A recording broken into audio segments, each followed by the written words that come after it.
राज करता रे।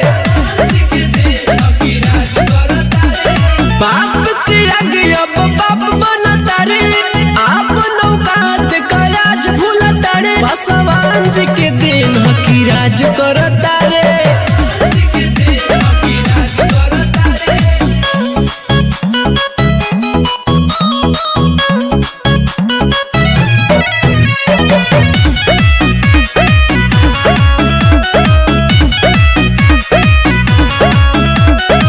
करारे बोल भगवान तोरा यतना, घटी न पावर जाच करबे तू केतना।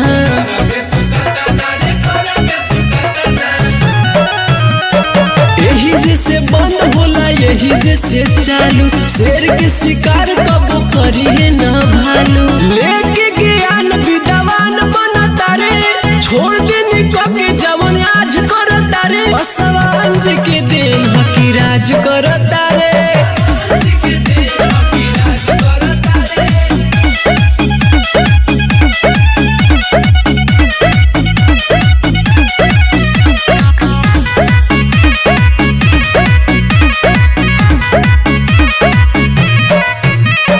दुनिया में अलग बा बनल पहचान रे,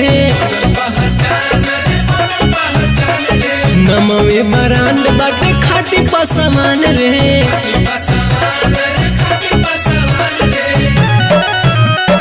डरे लोग हमारा से सटे न भिरिया, गोली बारूद से लड़ेला सरिया। श्याम सागर झूठो के विवाद करता रे, रंजन से बात बात पर लड़ता रे। पासवान जी के दिन हकी राज कर